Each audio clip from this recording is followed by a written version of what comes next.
subtitle of this lecture number 2 is the notion of God meaningful to scientific culture?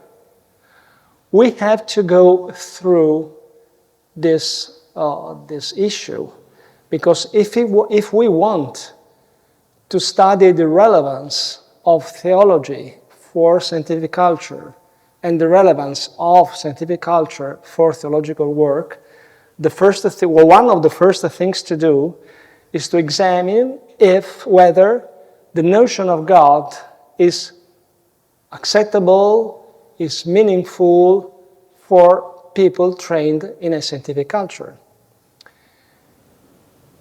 Pay attention that we are not speaking about formal demonstration of the existence of God. This is not our topic. Our topic is a bit different. Our topic is the notion of God meaningful? Our task is not to demonstrate any, but only to see whether this notion is meaningful. And also, as a first very basic step, we are going to see in the first slides that this notion is a notion which could be meaningful for a person, for a scientist, for a person trained in a specific scientific culture, but as a notion is not meaningful for scientific method in case we want to consider scientific method as an independent subject. It's not meaningful for scientific method simply because the notion of God does not fall under the instruments of science. So in a sense it is meaningless for scientific method. But scientific culture is more than scientific method. Scientific culture are people working, trying to know nature, trying to understand the laws of nature, our universe. And in this work of understanding nature and his law, the human person doing science could look at the notion of God as a meaningful notion. So our path in these 2 hours is, I hope to do so, is to see at the end of the 2 hours that this notion is meaningful. So men and women of science could take it in consideration, could consider this notion as a meaningful notion for their discourse. And the subtitle is The Openness of Science to the Quest for Truth and Meaning. If we demonstrated that there is an openness through truth and meaning, we have a room, we have a logic room in which this notion could gain meaning, right? Okay. Just to begin with the comics, the Hubble telescope, but today we have the James Webb telescope, is providing us with incredibly distant images of a very early universe. Just to say that, in a sense, the notion of God entered scientific labs. Because ultimate questions such as the origin of everything, the meaning of it all, the origin of all things, are questions addressed in scientific labs, perhaps in popularizing literature, but they are present. Nobel Prize George Smoot says, "We had observed the oldest and largest structures ever seen in the early universe. If you are religious, it's like seeing God." Okay, just an affirmation among others, but we have this notion here. So long as the universe had a beginning, we could suppose it had a creator. But if the universe is really self-contained, having no boundary or edge, it would have neither beginning nor end. It would simply be. What place then for a creator? Another example in which the notion of a creator is employed in an affirmation of a scientist. In the right way or in the wrong way, but it is employed. Albert Einstein, I want to know how God created this world. I'm not interested in this or that phenomenon. I want to know his thought. The rest are details. And these are the contents of our lecture. Some epistemological clarification. Chapter 2, the meaning of a reference to the absolute beyond the formal language of science. Possible reference to an absolute which lays beyond the formal language of science. Chapter 3, the ontological incompleteness of a physical contingent reality and the opening to a metaphysical necessary foundation. Chapter 4, the acknowledgement of a logos as an objective rational order in nature. We call this first level logos ut ratio, as rationality. And fifth and last chapter, the acknowledgement of a logos as dialogical otherness, speaking through nature. Logos as a word, logos as verbum. Which kind of theology is this? You can call it analytic theology, you can call it fundamental theology. We are trying to build a bridge between theological discourse and scientific culture. Let's begin with some epistemological clarification. Science popularization and also some scientists' philosophical reflection call into debate the notion of God, to affirm or to deny it. References to God usually appear in the following scientific contexts. There are a number of contexts where this notion uses to appear. The first context, perhaps the most important one, is the quest about the origins. Origin of the cosmos, origin of life. A second important context is the inquiry about the source of the intelligibility and the source of information existing in nature. In this context, at times, the notion of God rises. Is God the reason, the ultimate reason for the intelligibility of nature? Or in the first context, is God the origin of everything? The debate about the finalism in nature.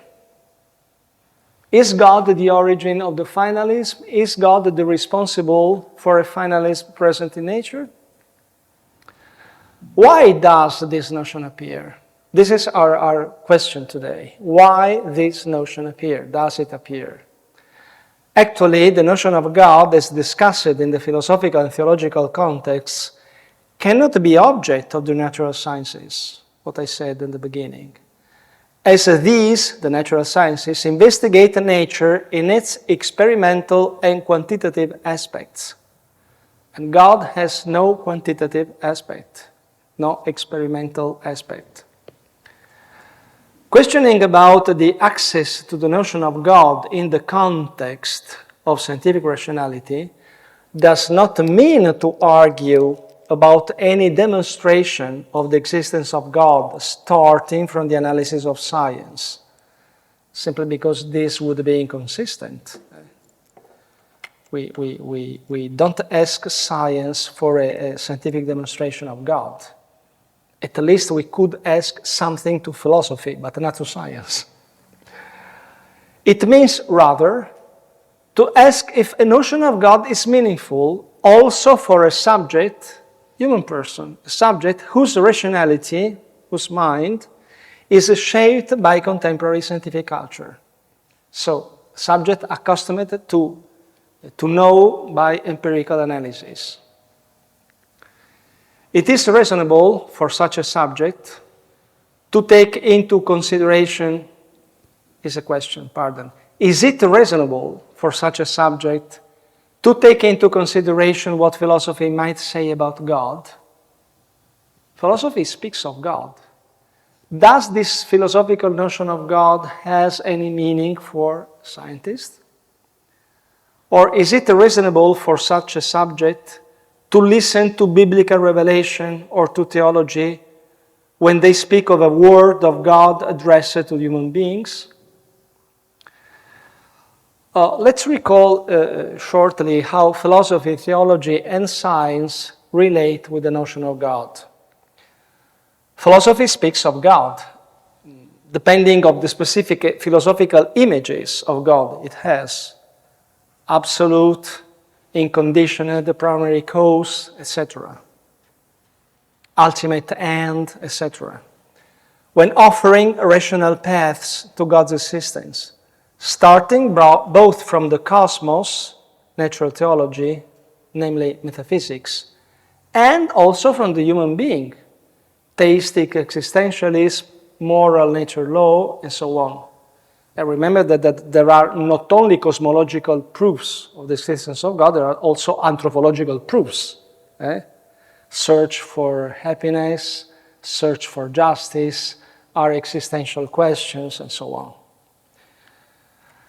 Theology speaks of God starting from a divine revelation, a word from above.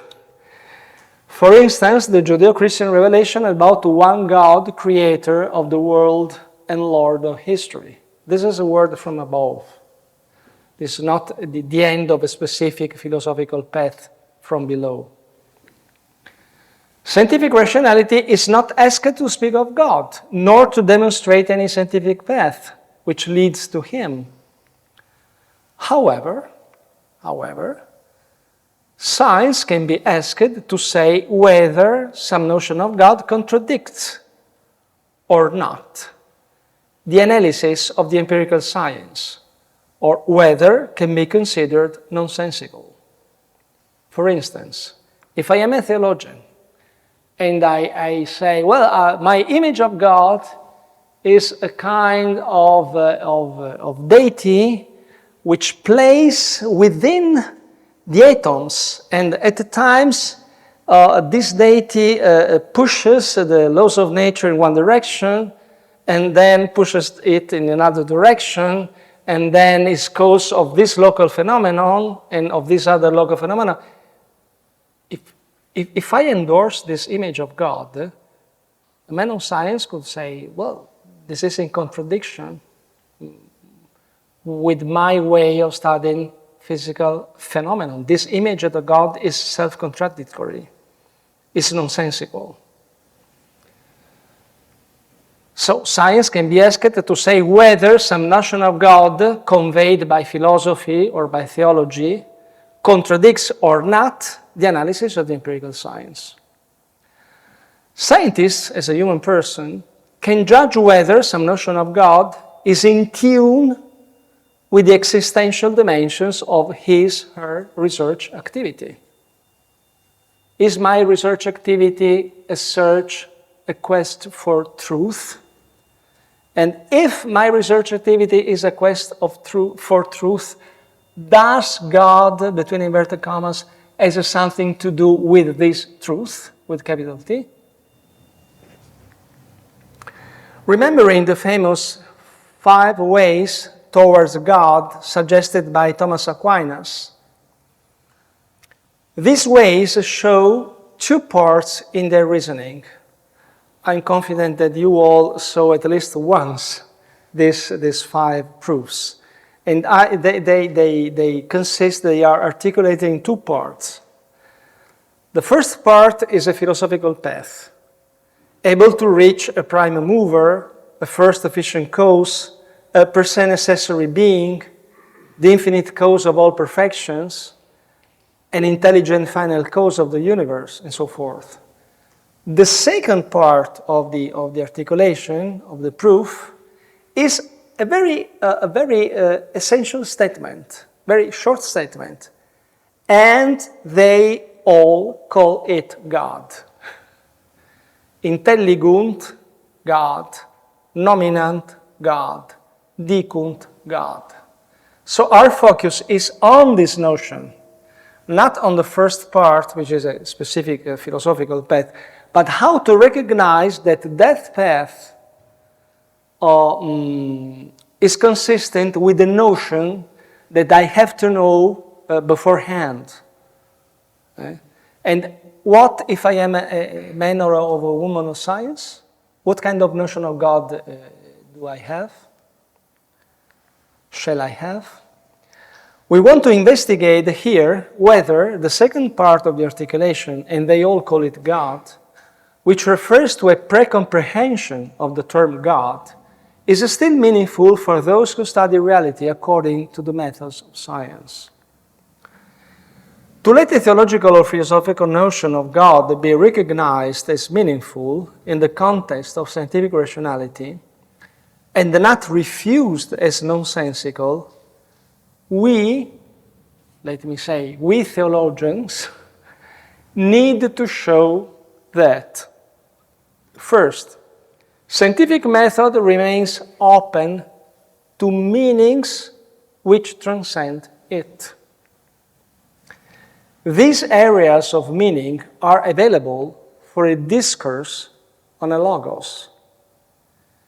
Speaking of God does not contradict any scientific knowledge, nor it comes into conflict with the scientific analysis of nature.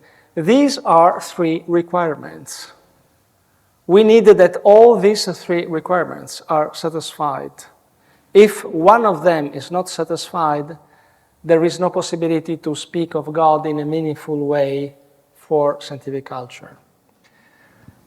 We want, and this is our path today, we want to see if scientific method is open, if scientific knowledge is open to something which transcends scientific method. And we want to see if these areas of meaning are available for discourse on logos, on the logos and on God. Let me use the term logos and God almost in the same way, simply because the word logos underlying in the notion of God, its rationality, is dialogicity. However, a logos on God can be judged either meaningful or, on the contrary, nonsensical, also depending on the meaning we give to a number of terms, such as existence, reality, reason, matter. If for a subject, even for a scientist, reality is only measurable material entities, this pre-comprehension is enough to say there is no room for a discourse about God. But the point is this understanding of reality consistent with scientific method? But this is the first thing to do. We have to see if our interlocutor has an ideological idea of this notion. What an interlocutor understands by reality, by reason. If reason is essentially quantitative, empirical reason, there is no room for discourse on God. If, on the contrary, reason is our way of understanding reality, also employing philosophical reason, other nuances of our anthropology, illative sense, other kind of judgment, no? So this is the first things to do, just to verify that our interlocutor has no ideological perspectives in relevant notions such as existence, reality, reason, matter. Then our interlocutor could have some philosophical pre-comprehension, idealistic, reductionist, sometimes ideological. According to Democritus, who is the first guy there, all that exists must be object of experimental and quantitative knowledge. That is, all that exists does not transcend matter. Everything is matter. Matter in this very, very rough understanding. Or according to neo-positivism, the second guy is Bertrand Russell, the only truth we can manage is the logical truth. The idea of reason or of rationality we can manage is that associated to empirical science. If this is the philosophical perspective, there is no room for discourse on God.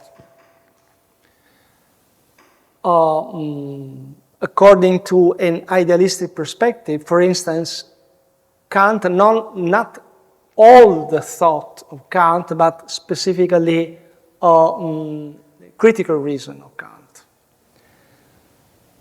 Pure reason. The subject and his or her categories are the beginning and the principles of all knowledge.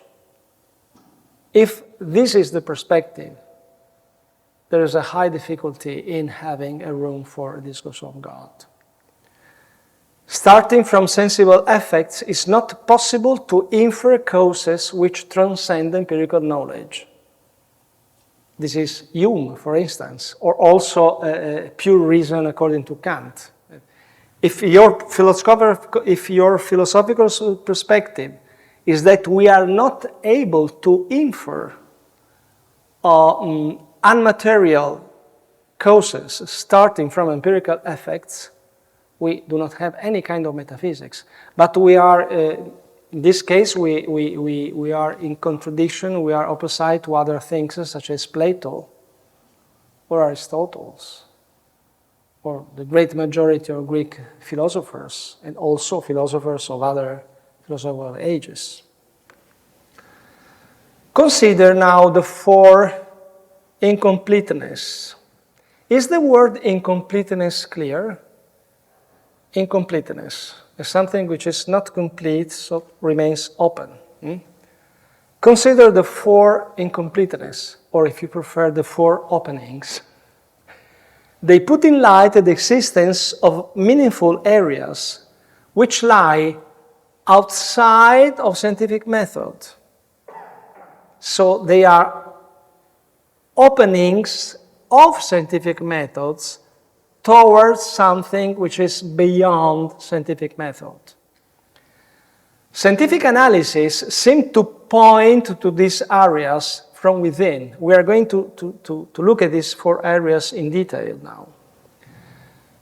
If these areas exist, and they exist, they are good candidates to show that a meta-language is possible where a logos on God can be judged meaningful also by scientific rationality. We are looking for areas meaningful for scientific method, which are placed beyond scientific method itself. The first area is the logical incompleteness of formal languages. Reality is more than language. And this is a result consistent with scientific method. Scientific method understands that language is incomplete. Second, incompleteness. The ontological incompleteness of scientific analysis of nature. Being is more than becoming. I have to start from something which exists. I cannot create out of nothing everything. The third incompleteness is the incompleteness of matter and energy, because we also have information. Where does information come from? This is in a contemporary framework. In a classical framework, we could say, where does formal causes come from? Where does quidditas come from? Different words, but the meaning is the same. The fourth area, the incompleteness of scientific method. Scientific activity needs ends and meanings. They are part of scientific activity, but they are beyond scientific methods. They are put in play, they are employed by the free subject who does science. Each incompleteness operates as an openness of science towards a knowledge, towards a meaning which transcends scientific method. Each of these openings are associated to four foundations of scientific activity. We can look at them as openings, but we can look at them also as foundations. So we have four kinds of openings, for incompleteness, but also they are four foundations. They are two faces of the same coin, openness and foundation. The first is a logical, epistemological foundation. What is truth? What does it mean to search for truth? The second foundation is an ontological foundation. I have to start from the being, from the fact that the things are. Third foundation, the rational foundation, the quidditas. Fourth foundation, the anthropological foundation, the very aims which govern my scientific activity. Scientific rationality and scientists who makes a science acknowledge the meaningfulness of these areas corresponding to those foundations. They transcend both scientific language and empirical analysis. So we have found four areas which are meaningful for scientific discourse, but are placed beyond scientific method. We can interpret these four areas, or these four foundations, as a kind of windows. This is the picture of a window. We are in a room, we are in a house, we have a window. The window belongs to the walls of our room. If the room is scientific method, these windows are windows in the room, built in the wall of our scientific method, but they allow us to see beyond. They are windows. They open over reality. In the house of science, there are four windows. They belong to the house, but let scientists see the wide world outside. So, if you agree, we could do as last week. I will stop at the 3/4 hour, then I stay here a 1/4 hour, dialoguing with you if you have some question to address during the break. Okay. So chapter 2 is the meaning of a reference to the absolute beyond the formal language of science. Immanuel Kant's critical philosophy represents the most severe denial of any access to the notion of God from the context of the activity of the sciences. To know belongs to the realm of pure reason. To think, denken, belongs to the realm of practical reason. The only one where a reference to God, moral values, makes a sense. So for Kant, in the pure reason, there is no sense for a notion of God. In the practical reason, there is a sense for a notion of God. Within the field of pure reason, the existence of something transcending the empirical level cannot be affirmed nor denied. It is an antinomy. There is no experience of it. Then, in the frame of scientific knowledge, the notion of God is meaningless. If we stop to Kant, we have to conclude that this notion is meaningless in the frame of pure reason, which is the typical reason of scientific analysis. As a consequence, any discourse about God or on moral principle has no universal objective value and remains non-communicable on the basis of pure reason. I need the practical reason framework. In that framework, the notion of God is meaningful. If we move to the neo-positivism current of the 20th century, the notion of God does not make sense in any context, nor in the moral context, in any context. Under the perspective of ontological reductionism, there is no reality beyond the logical and empirical categories.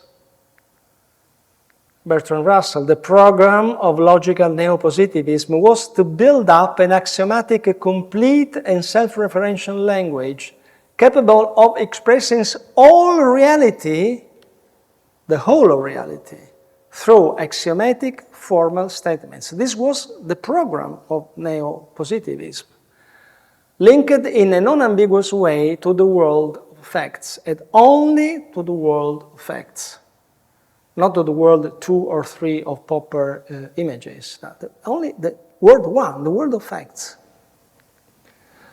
Logic was thought to have the property of a foundation theory, and this same property was affirmed of mathematics as capable of a complete axiomatization.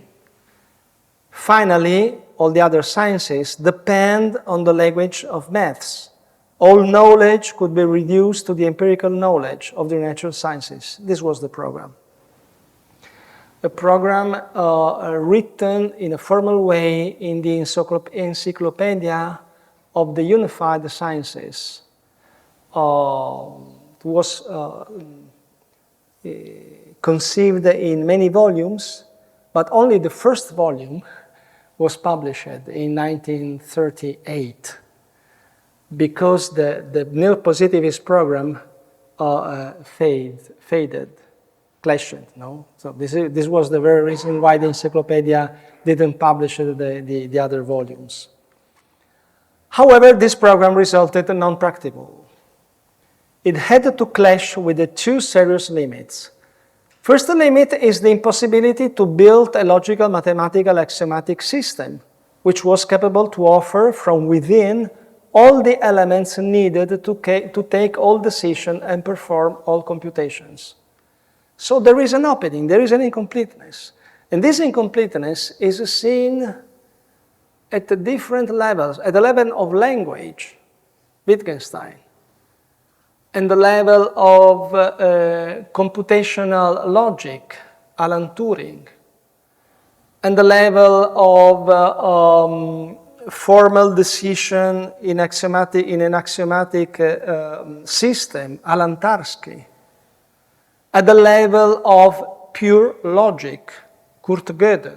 In all these levels, it was shown that language is incomplete. Reality is more than language.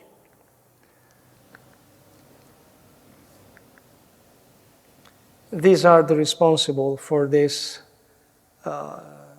discovery. The need to frame any system and any language within a more general system or language, a meta-language. All the language must be supplied with the meanings of the terms there used. For instance, if you have a codex of right, of canon law, of public right, no? You have, you see that the effort to define all the terms used there. And a codex is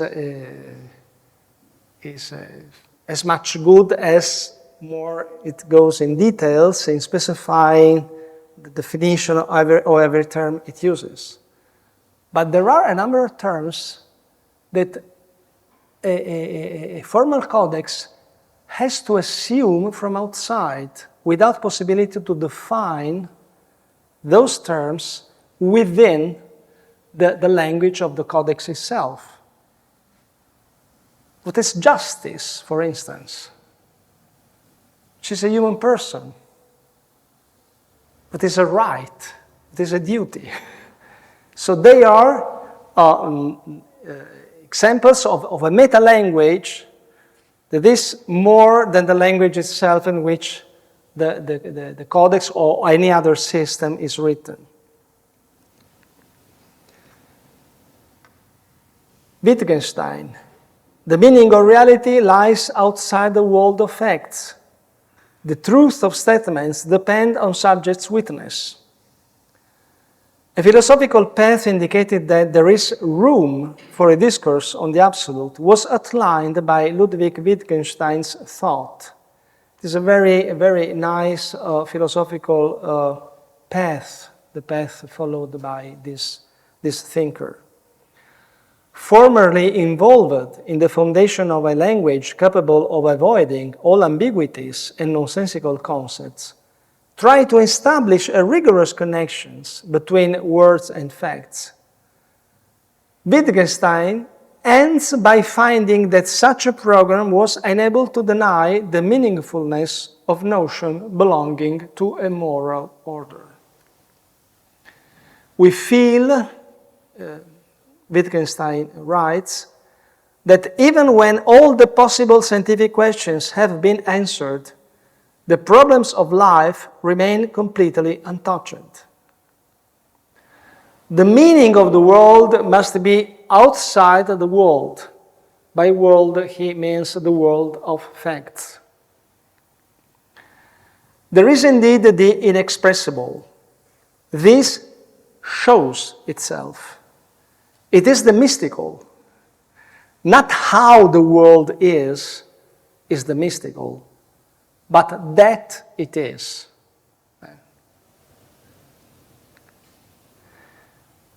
In a nutshell, reality is more than our words. Semantic is more than syntactic. Wittgenstein's lesson in a nutshell. Only if we could distance ourselves from the world of facts and look at the world from the outside, then we would realize that the problem of meaning does exist. However, we cannot define it in terms of a formal language. It exists, but we cannot formalize it. Different from Kantian philosophy, the question of meaning and the openness to the inexpressible both arise from within scientific knowledge. So this is the step forward compared with Kant's position. According to Kant's position, from within scientific discourse, it's not possible to argue any opening. According to Wittgenstein's lesson, we can argue this opening precisely starting from formal language. It is the same formal language which demonstrates its limit. Like the neo-positivists, Wittgenstein drew a line between what we can speak of and what we must remain silent about. Very famous distinction. But different from neo-positivists, Wittgenstein had something to keep silent about. Neo-positivists hadn't anything to keep silent because anything of that kind existed. But according to Wittgenstein, there are something which deserves to be silent about, no? That we cannot express. Neo-positivists affirmed that only that which we can speak about is important in life. Wittgenstein, on the contrary, passionately believed that what is important in human life is that which we cannot speak about. This is an anti-reductionist perspective. Okay, chapter 3. The ontological incompleteness of a physical contingent reality, and the opening to a metaphysical necessary foundation. One of you addressed me a question during the break, and the question more or less was, Isn't this way of reasoning a kind of God of the gaps? Because you are just envisaging a number of openings and putting them a discourse of God. It is not a discourse about the God of the gaps. The reason is because this area of meaning transcends the empirical analysis. I'm not considering a piece of empirical analysis which does not work, and I am substituting this piece with the piece of God. I'm trying to develop a discourse on God in an area of meaning which transcends or is in the foundation of scientific analysis. So the logic is not the logic of the God of gaps, but I'm sure that this will come in light more at the end of this hour. Okay. So now we face with the ontological incompleteness. We need an ontology to do science. So if our discourse on God is developed in an ontological plane, it does not clash with any scientific analysis. And it is meaningful for scientific analysis. But let's go step by step. The need for an implicit ontological foundation of the scientific knowledge can be put in light considering that at the basis of all the natural sciences, there is a philosophy of nature. Act, power, form, entity. At the basis of all philosophy of nature, there is an ontology. Things are, being. Ontology faces with the problem of contingency. And then the difference between being contingent and the being necessary. In the ontological plane, you can understand that there is a difference from everything which is contingent and something which necessarily is in order to give foundation to all what is contingent. Science cannot provide the very reason for the existence of material entities, nor for the ultimate wise of being as such, the ultimate cause of reality in itself. As a science is concerned only with the transformation of a material entity into another. So it's not a task of science to conclude the origin of being in itself. It presupposes it. The work of science is possible thanks to some ontological presuppositions at the basis of all scientific analysis. And in a sense, the discourse on God is within these presuppositions. These presuppositions are, for instance, that material entities must exist. They must exist according to a specific nature, metaphysical nature, essence, quidditas. They are the way they are and not otherwise. Formal causes, if you prefer.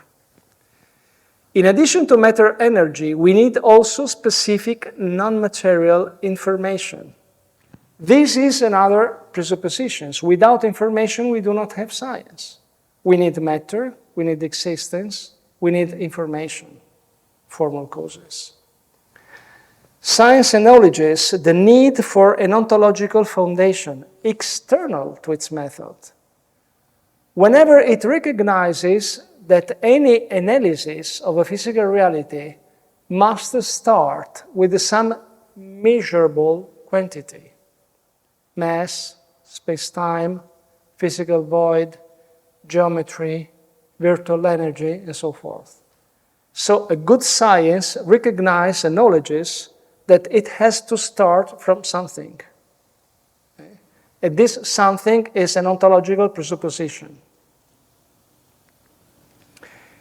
It is starting from these quantities that we can infer the probability that any other material entity may come into being. The existence of an ontological foundation, which gives reason of the being of material entities, of their specific properties, and which is also the ultimate reason for the existence of physical contingent reality as such, indicates, this is our point, indicates that a semantic area exists where these notions are meaningful, where these notions acquire a meaning also in the context of scientific reason, although scientific method is unable to define or handle them. To be according to specific nature, to be according to a form, to have information, all these things are meaningful for scientific methods, but at the same time they are presuppositions for scientific methods. In other words, the existence of this semantic area, the idea of a logos which gives a reason for that, cannot be judged as nonsensical or meaningless by those whose mind is shaped by scientific rationality. So a discourse on logos developed in this plane, an ontological plane, is not nonsensical, is not meaningless. On the contrary, it is meaningful for scientific analysis. Let's see this conclusion by the same words of scientists. Do you know this scientist? James Clerk Maxwell, who discovered the very famous electromagnetic equations, the equations of the propagation of light and of magnetic field. We are in the 19th century. Science is incompetent to reason upon the creation of matter itself out of nothing. We have reached the utmost limit of our thinking faculties when we have admitted that because matter cannot be eternal and self-existent, it must have been created. He goes a bit farther, no? I have not introduced the notion of creation. For me, is enough the notion of being. It is only when we contemplate not matter in itself, says Maxwell, but the form in which it actually exists, that our mind finds something on which it can lay hold. We need forms, and forms are presupposed. That matter, as such, should have certain fundamental properties, that it should exist in a space and be capable of motion, that its motion should be persistent, and so on, are truths which may, for anything we know, be of the kind which metaphysicians call necessary. There are a number of necessary presuppositions, metaphysical presuppositions, which make our work possible. We may use our knowledge of such truths for purposes of deduction, but we have no data for speculating as to their origin. We simply receive them. As the codex of the canon law, for instance, receives from outside a number of notions, justice, person, right, so on. We do a jump of 1.5 centuries. We go to the end of the 20th century with Paul Davies. In a page of Paul Davies, an astrophysicist, we read, however successful our scientific explanations may be, they always have starting assumptions built in. For example, an explanation of some phenomenon in terms of physics presupposes the validity of the laws of physics, which are taken as given. But one can ask where these laws come from in the first place. One could even question the origin of the logic upon which all scientific reasoning is founded. Sooner or later, we all have to accept something as a given, whether it is God, or logic, or a set of laws, or some other foundation of existence. This is, in my opinion, the most important phrase. Some other foundation for existence. Paul Davies, The Man of God. A philosophical discourse on the Logos, meaningful also for science, is possible within the two intelligible semantic areas previously recognized as the opening of scientific language to a meta-language that transcends the formal language of science, and now the opening of scientific analysis to an ontological foundation which transcends physical reality. These are two transcendent motions. There are two kinds of transcendency. So we are not dealing with the God of the gaps. It's a different logic. Let's now see two more aspects of the researcher's activity where such a logos seems to be perceived as a rational information present in the material cosmos and a dialogic and personalistic otherness. So we haven't seen the opening of language and the incompleteness of being. There is a room for a discourse on logos. Which kind of logos? This is chapter 4. The acknowledgement of a logos as an objective, rational order in nature, given to the analysis of scientists. Logos ut ratio. Scientists approach the notion of logos when they wonder about the origin of the rationality of the physical cosmos, or about the intelligibility of the laws of nature, or about the origin of information. We can understand the physical universe in mathematical terms. It is a matter of fact. It is also a matter of fact that these laws are effective over large-scale space and long-based time. They are universal. They are not local, not only local. The same elementary particles have identical properties all over the space-time.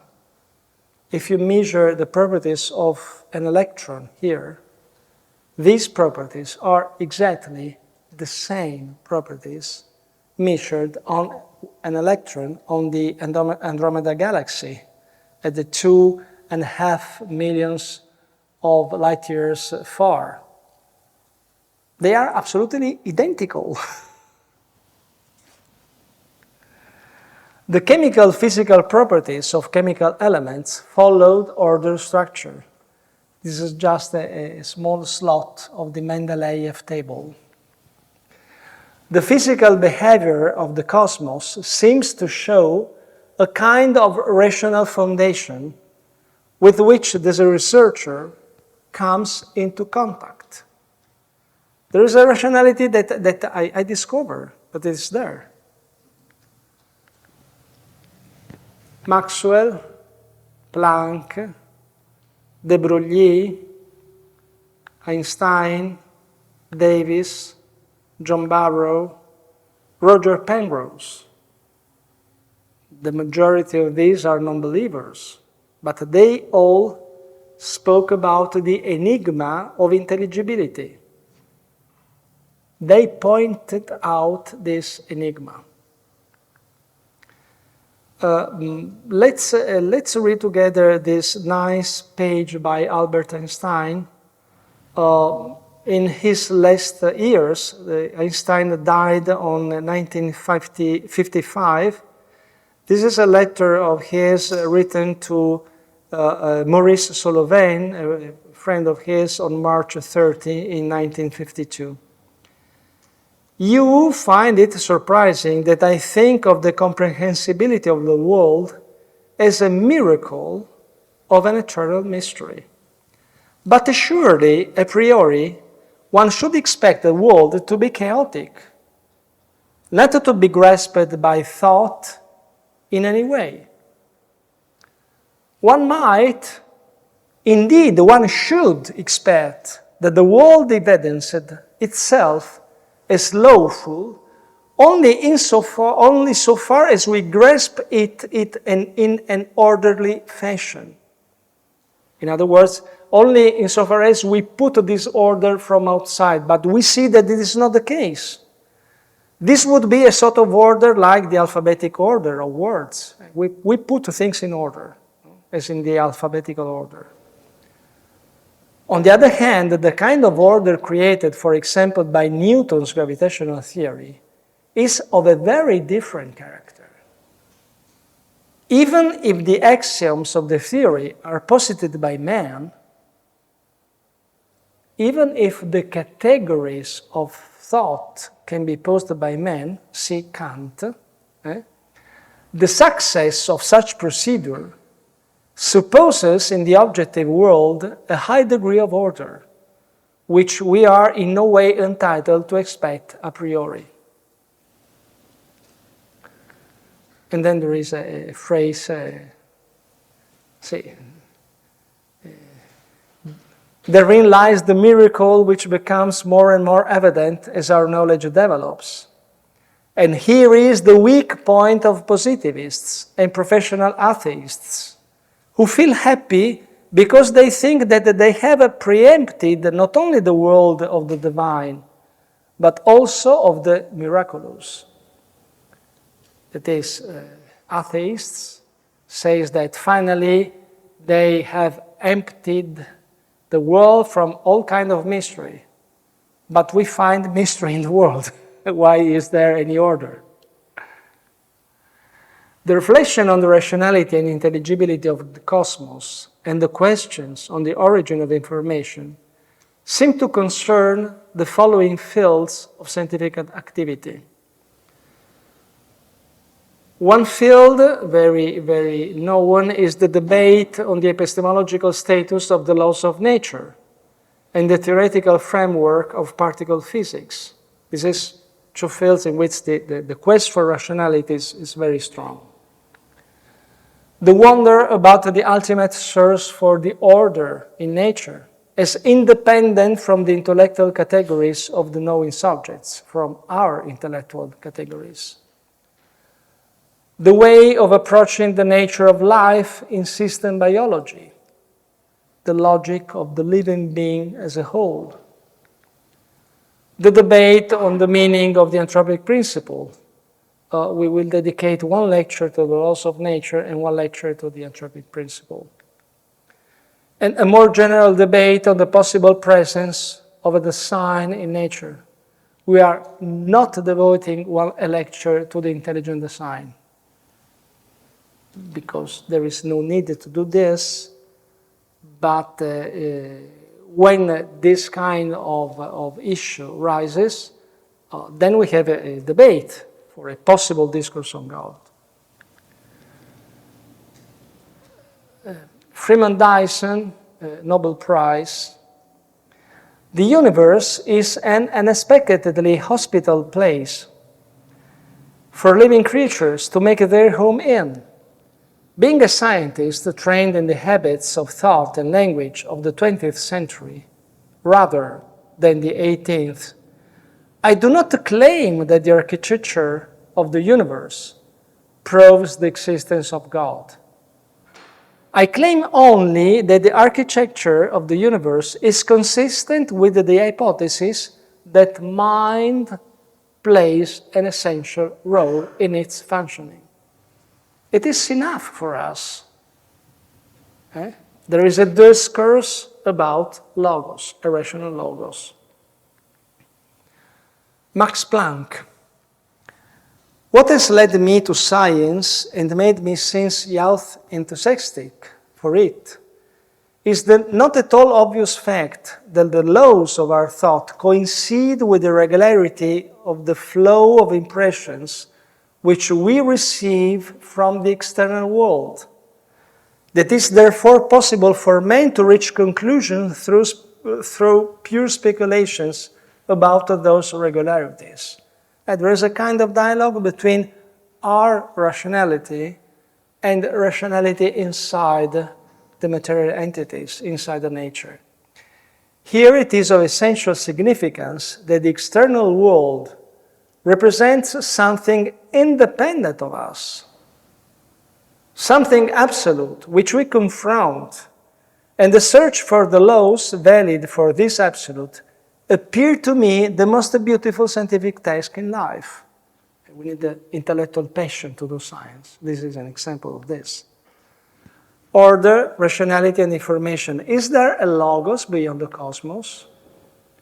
Order, rationality, and information make science possible. But science seems unable to give a complete account of them. They are simply given. Given? Speaking about order, rationality, and information is nothing but to speak of a ratio which transcends the physical reality, something beyond the physical cosmos, or, if you prefer, in the very foundation of the physical cosmos. Such a discourse exceeds the formal language of science, but it is meaningful for the world of science. In this sense, this logos is adequate for logos on God. It is meaningful for the world of science, but at the same time, it transcends the world of science. What if this ratio were a mind behind the cosmos? Just a supercomputer, an impersonal supercomputer. Could this logos simply be a mind immanent in physical reality? One and the same thing with the cosmos itself? This is a possible perspective, in principle. On the basis of scientific method only, in my opinion, it remains undecidable whether this source of rationality and information is an impersonal computer or a personal intentionality. At the level of scientific analysis, we cannot decide for one or the other.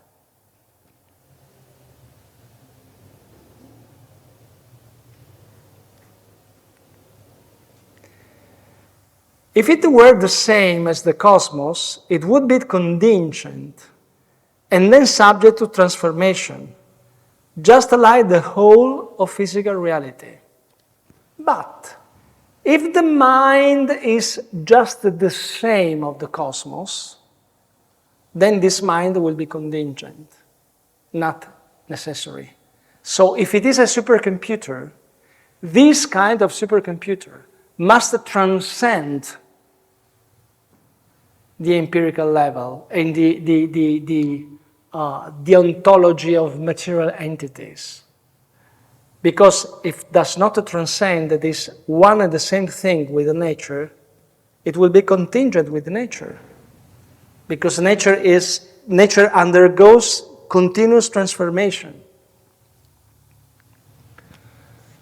By resorting to the ilative sense, that is, by relating what science says about the rationality of the cosmos to other philosophical and existential insights, we could infer that the logos, which gives the reason of both the existence and the rationality of physical reality, is other than the world.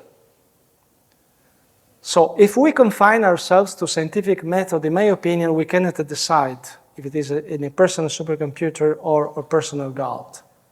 But if we apply ilative sense, and so we also apply what philosophical analysis could say about primary cause intelligent finality, all these things, and also our existential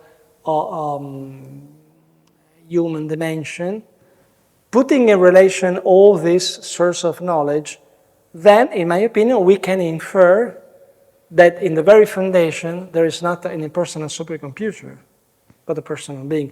But this kind of judgment is not due to scientific method only. This kind of judgment is performed by the whole person, with all his or her anthropological dimensions. Fifth and last chapter. The acknowledgement of a logos is theological otherness, speaking through nature. Logos ut verbum.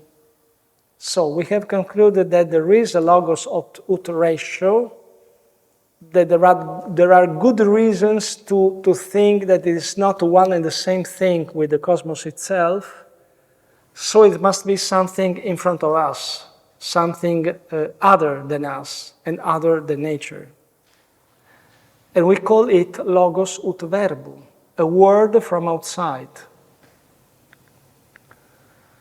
When performing scientific activity, researchers also perceive reality as something objectively in front of them. Scientists are surprised that they can dialogue with nature, putting questions and receiving answers. They recognize nature and its laws as a dialogical otherness.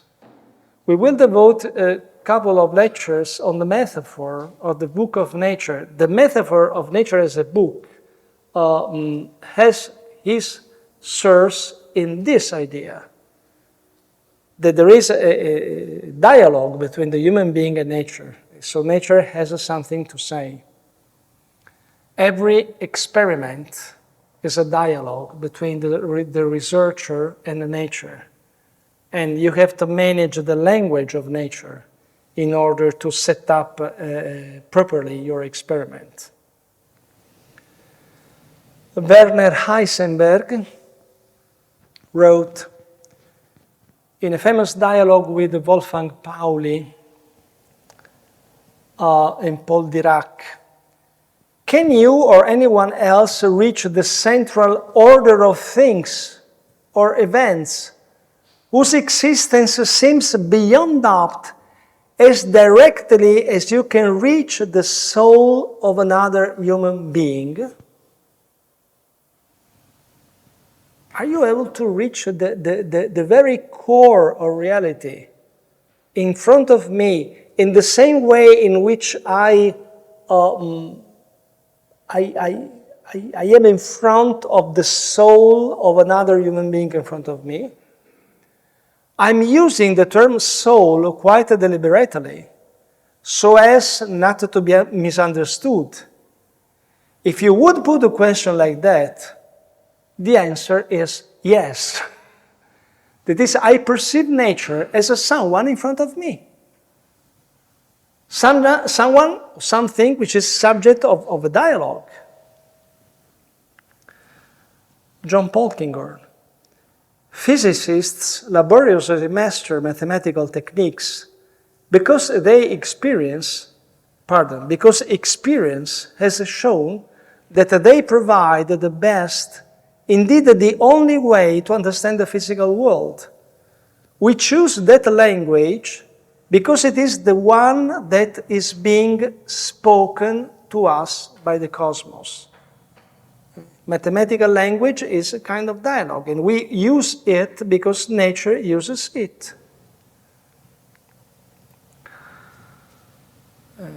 We move from two scientists to an author of literature, Gilbert Keith Chesterton. This world does not explain itself. It may be a miracle with a supernatural explanation, or it may be a conjuring trick with a natural explanation. There is something personal in the world, as in a work of art. Whatever it means violently. This is just the same perspective from a literary, poetic perspective. But in my opinion, the perception is just the same. Heisenberg's and Chesterton's. Scientists judge the natural world as something worth of being studied. The interest in knowing in depth the central order of things, this was the very expression of Heisenberg, motivates their intellectual work, while nature's beauty and the quest for truth nourish all the efforts that work requires. Scientific research is seen as a commitment for truth. These are the anthropological foundations I was referring to the beginning. To do science, we need this kind of anthropological foundations, motivations, patience. The feelings of awe and reverence scientists have towards the order and the beauty of nature lead them up to make an experience of the foundations, coming into contact with the deep basis of physical reality. This expression, experience of foundation, can be found in a number of scientists, namely Heisenberg. Okay? Knowledge of nature is consistent with the experience of foundation. I am going to touch the very foundation of reality.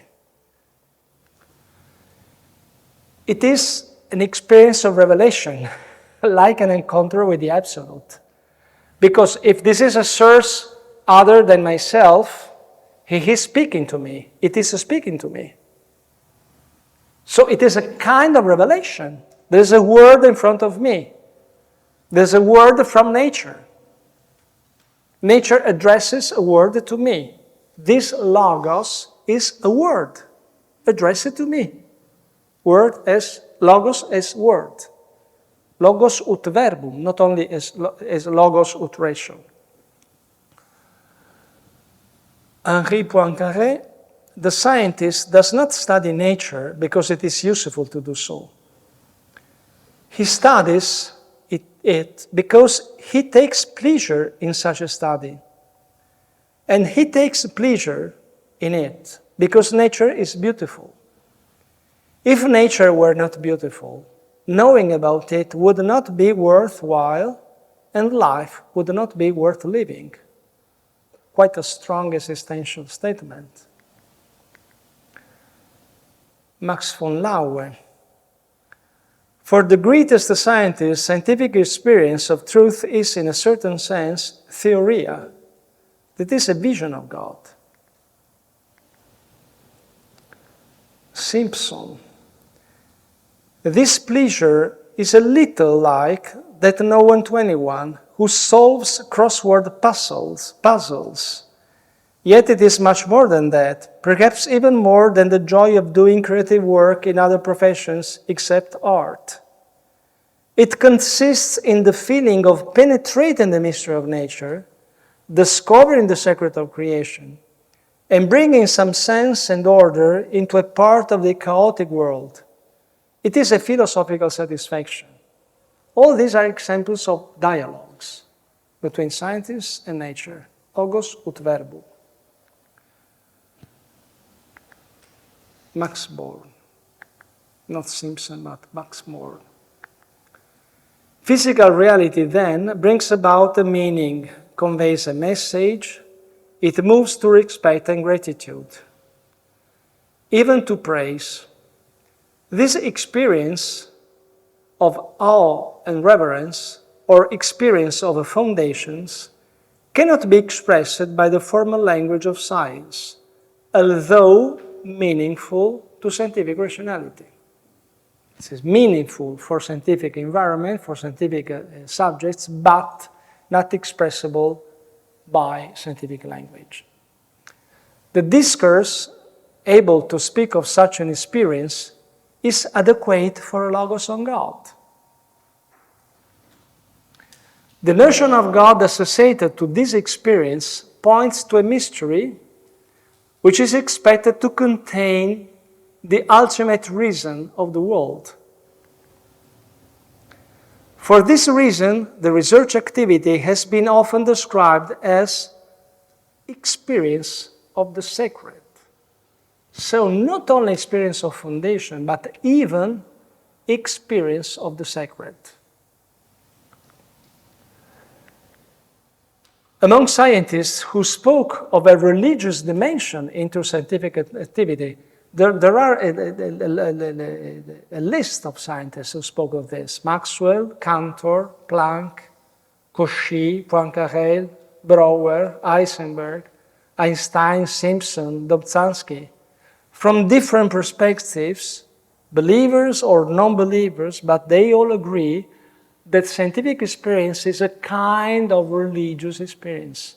Even Fred Hoyle, the famous astrophysicist, died, but he was a strong atheist. When they addressed him the question, why do you do astronomy, physics? His answer was, for religious purposes. That is for purposes which lies beyond money, beyond efficiency, for the will of knowing how the world is. And this is a religious motivation. Cauchy, Poincaré, Dobzhansky. Among philosophers and theologians who reflected on these dimensions, because there were a number of philosophers and theologians who wrote about a religious dimension of science. We have Landon Gilkey, Enrico Cantore, Olaf Pedersen, Gualberto Gismondi. This is Landon Gilkey, and this is Enrico Cantore. Now, I'm going to conclude. I have one episode that I want to tell you, and then a couple of slides of conclusions. Learning from an episode occurred in Rome around 1980, perhaps 1981, if I remember well. Why and how to speak of God in the context of science, which is our topic today now. Why and how to speak of God in the context of science. Stephen Hawking and John Paul II. So long as the universe had a beginning, we could suppose that it had a creator. This is the very phrase that we mentioned in the beginning. But if the universe is really completely self-contained, having no boundary or edge, it would have neither beginning nor end. It would simply be. What place then for a creator? During a general assembly of the Pontifical Academy of Sciences here in Rome, Casina Pio IV, Stephen Hawking, a member of the Academy, gave a talk on his cosmological model without any initial singularity. He said, coming out from nothing, but it's not from nothing, because the void is a quantum void. Okay. But in any case, he gave a talk on his cosmological model, universe out of nothing. Commenting on this model, Hawking affirmed publicly that for this model working, there was no need for any creator. John Paul II was present in this assembly. John Paul II was there during the talk.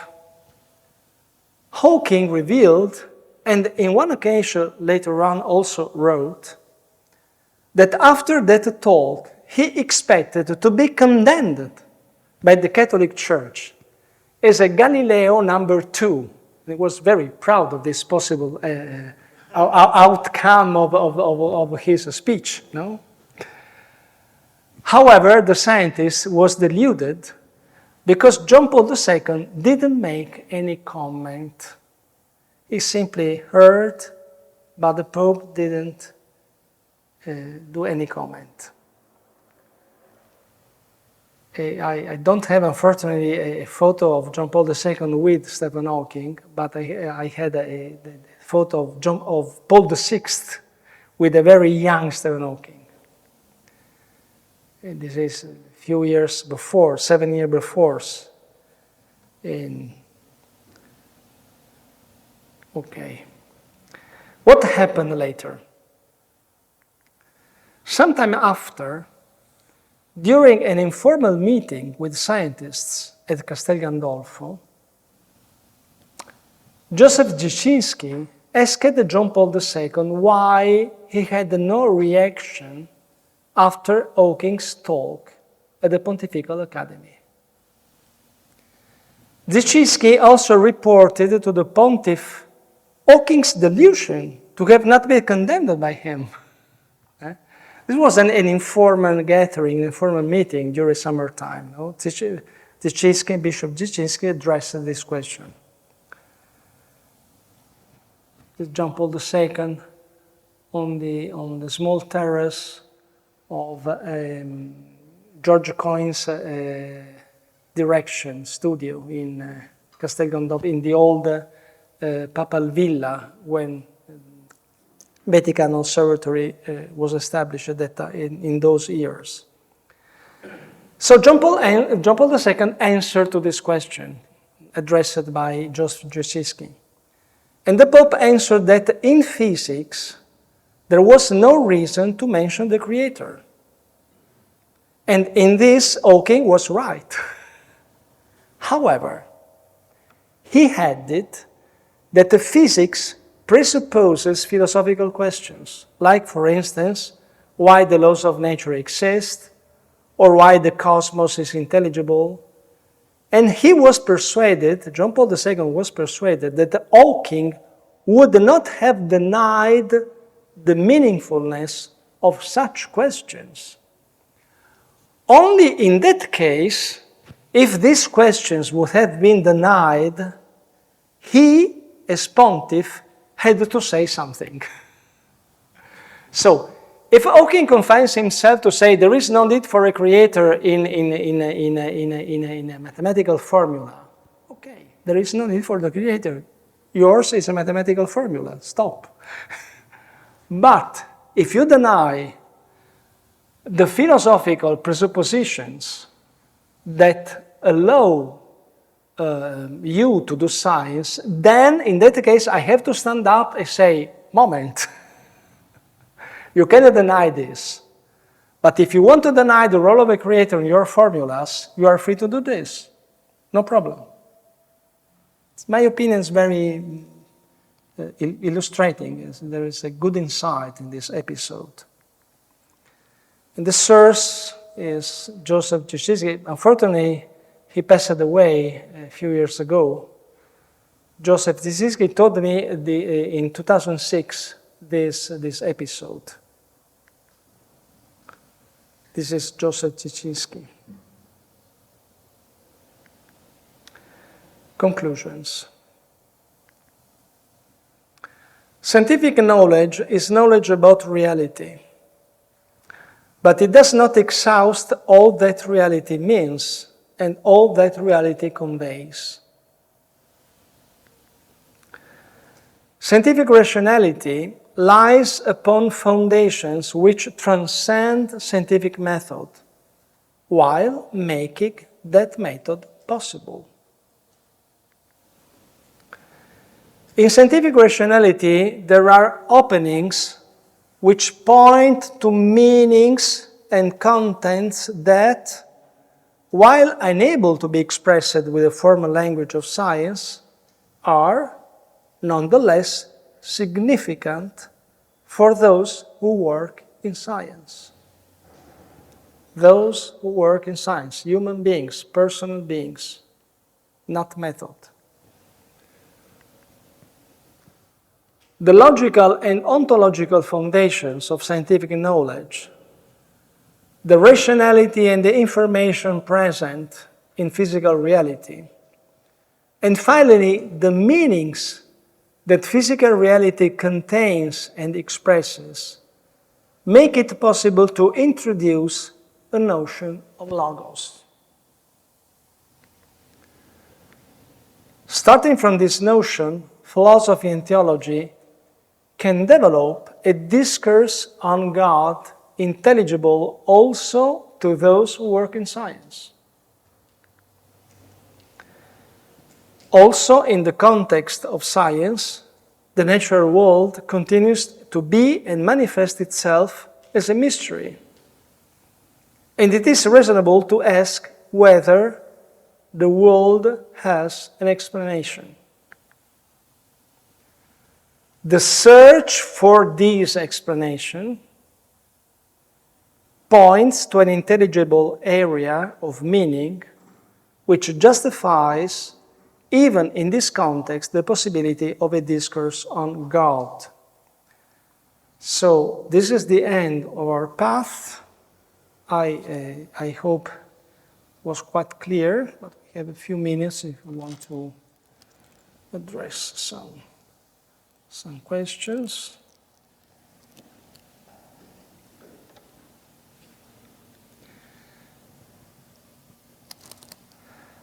So it seems to me that this is not a God of the gaps. It's another thing.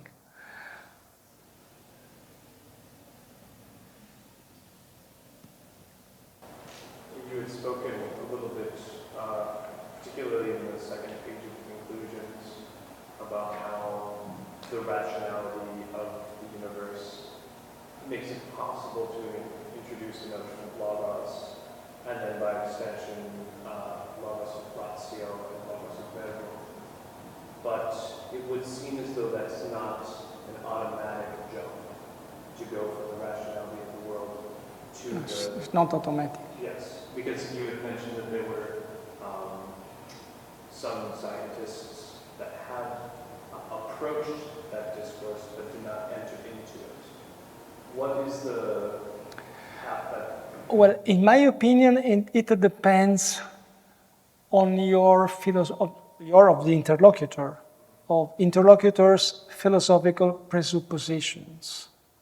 You need to be humble and open to reality. If you are not a realist, this kind of path is not possible.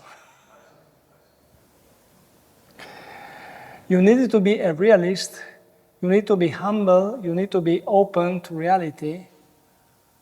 But if you have as a priori philosophical position that there is nothing to understand, we are just molecules thrown away in a world without meaning. If you are a nihilist, it's very difficult to do this path. And then perhaps as a follow-up question to that, have you personally encountered scientists that admit the reasonability of the existence of a God without personally themselves holding to believe in it? Without committing themselves to God, yes, many, and this is an enthusiastic field of pastoral care. Because you need to accompany people who are astonished in front of the mystery of nature, but there are no one able to help them to do a further step, to recognize the face of the Logos, which is the face of Jesus Christ.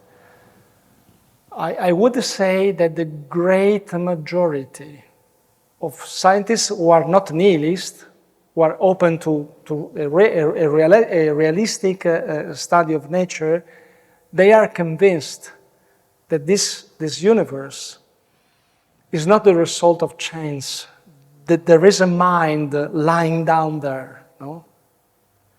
But they do not accept many things of confessional religions, many things of Christianity, of the church, of people of the church, just the same things that we know, no? So it is a pity when I'm speaking in a fraternal way, it is a pity when the Catholic Church does not devote time to this kind of pastoral care, because you are a scientist, you are very far, we have nothing to do. But no, they believe in the truth. They think that it's worthwhile to study nature. So they are open to God. But unfortunately, they have an image of God, an image of the Church of Jesus Christ, an image of Christianity, which is mediated by mass media, by the facts that happen around us, and all these things. I suppose this is a good text for priests and for lay people who want to do apostolate in the intellectual society, in the intellectual environment. Because we cannot speak with the scientists with the same language we employ to normal lay people in a parish. They are intellectuals. So we have to speak of God in a specific way. Because other way, they move away. They don't come back to the parish.